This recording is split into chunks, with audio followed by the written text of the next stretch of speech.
মিথ্যা এবং কুরুচিপূর্ণ তথ্য দিয়ে সংবাদ পরিবেশন করায় কিছু অনলাইন এবং ইউটিউবারদের বিরুদ্ধে এবার জিডি করলেন চিত্রনায়িকা শবনম বুবলি। অরুচিকর, মিথ্যা, বানোয়াট, ভিত্তিহীন সংবাদ, এমনই অভিযোগ। সেই অভিযোগেই পুলিশের দ্বারস্থ হয়েছেন ঢাকাই সিনেমার এই নায়িকা। 24 এপ্রিল রাজধানীর ভাটারা থানায় সাধারণ ডায়েরি করেছেন তিনি। সাধারণ ডায়েরিতে বুবলি বলেছেন, বেশ কিছুদিন যাবৎ কিছু ব্যক্তি, অনলাইন পোর্টাল ও টিভি চ্যানেল তাদের নিজস্ব ফেসবুক ও ইউটিউব চ্যানেলে আমার নামে বিভিন্ন অরুচিকর, মিথ্যা, বানোয়াট সংবাদ প্রচার করছে। এমন অবস্থায় বিষয়টি সাধারণ ডায়েরিভুক্ত করে রাখা একান্ত প্রয়োজন বলে মনে করছি।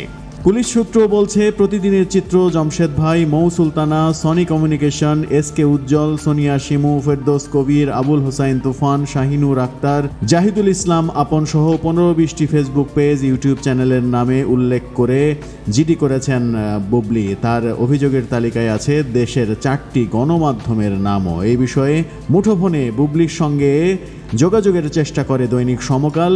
দৈনিক সমকাল জানাচ্ছে, বুবলির সঙ্গে তারা যোগাযোগ করতে পারেনি।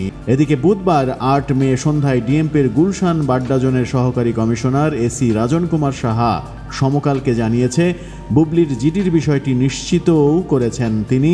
এ বিষয়টি ডিএমপির সিটিটিসি বিভাগের সাইবার ইউনিট তদন্ত করছে। দৈনিক কালবেলা সহ বেশ কিছু প্রথম সারির গণমাধ্যমে প্রকাশিত হয় বুবলিকে নিয়ে পরিচালক এমডি ইকবালের এক মন্তব্য।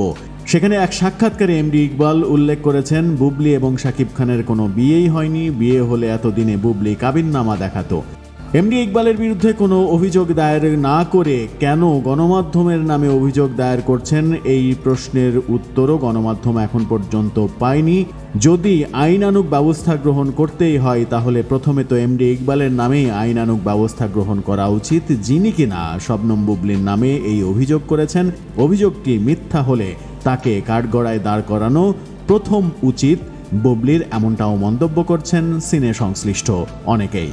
তবে একজন চিত্রনায়িকার মানহানিকর কোনো তথ্য প্রচার, যেটা সত্য নয়, মিথ্যা দিয়ে ঢাকঢোল পেটানো, এটা অবশ্যই অরুচিকর, এটা অবশ্যই অসম্মানজনক এবং এটা অবশ্যই একটা ক্রাইম, যার বিচার হওয়া উচিত।